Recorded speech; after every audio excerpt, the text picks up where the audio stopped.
আজ আপনাদেরকে এমন একটি মেসেজ দিব যেটি শুনলে আপনিও হতভম্ব হয়ে যাবেন। ঘটনাটি ইতিমধ্যে অনেকেই জানেন। সেটি হচ্ছে সম্প্রতি প্রকাশিত হওয়া আল্লাহ মেহেরবান গানের ভিডিও নিয়ে। দুই দেশের যৌথ প্রযোজনায় বস 2 মুভির এই গানে খুবই আবেদনময়ী ও খোলামেলা পোশাকে নেচেছেন বাংলাদেশি অভিনেত্রী নুসরাত ফারিয়া। তিনি জন্মগত সূত্রে একজন মুসলিম। এই গানটি দেখার পর ওনার ধর্ম নিয়ে প্রশ্ন জাগে, তিনি আসলে কি মুসলিম? কারণ কোনো মুসলিম কখনোই পারবে না আল্লাহ মেহেরবান শিরোনাম দিয়ে নগ্ন হয়ে নাচতে।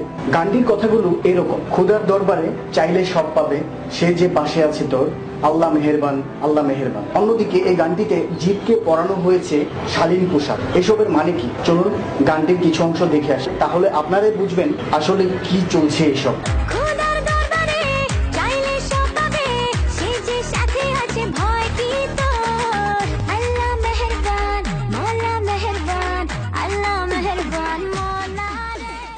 বিভিন্ন পত্র পত্রিকা এবং সোশ্যাল মিডিয়াতে গানটি নিয়ে চলছে তুমুল যুদ্ধ। কেউ কেউ বলছে গানটি ডিলিট করে দেওয়ার জন্য, ইউটিউব থেকে নামিয়ে দেওয়ার জন্য। কেউ কেউ বলছে সেন্সর বোর্ড থেকে মুভিটাকে আটকিয়ে দেওয়ার জন্য। আমরা বলবো বিধর্মীদের এসব ভণ্ডামি বন্ধ করার জন্য।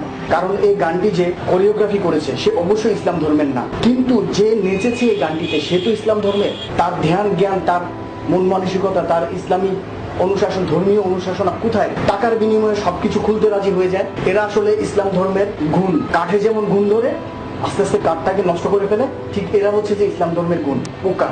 ইসলাম ধর্মটাকে নষ্ট করার জন্য এরাই দায়ী, বিধর্মীরা দায়ী না। তারা করতেই পারে, তারা যা খুশি তা করতে পারে, কিন্তু আমরা আমাদেরকে তো সচেতন থাকতে হবে। ভিউয়ার্স, একসময় এদেরকে বলা হতো নর্তকী। টাকার বিনিময়ে যারা নাচে, টাকার বিনিময়ে যারা মডেলিং করে, এদেরকে বলা হতো নর্তকী। আর এখন বলা হয় মডেল, অভিনেত্রী, শিল্পী, আর্টিস্ট, কত কিছু। এইসব বেহায়া বেশ্যা নারীদেরকে দেশ থেকে উচ্ছেদ করা দরকার। আমার দাবি হচ্ছে যে নুসরাত ফারিয়াকে বাংলাদেশে ঢুকতে না দেওয়ার জন্য, তসলিমা নাসরিনের মতো। ভিউয়ার্স, আমি ভিডিওটিতে লাইক দিতে বলবো না, কাউকে না কাউকে আওয়াজ তুলতে হবে। আমার দায়িত্ব ছিল একজন ইউটিউবার হিসেবে আওয়াজ তোলা আর শেয়ার করার দায়িত্ব আপনাদের। এটার সম্পর্কে মানুষকে জানিয়ে দেওয়া এবং এটার বিরুদ্ধে আন্দোলন গড়ে তোলার দায়িত্ব আপনাদের। আপনারা কি করবেন সেটা আপনারা ডিসিশন নেন। বিদায়।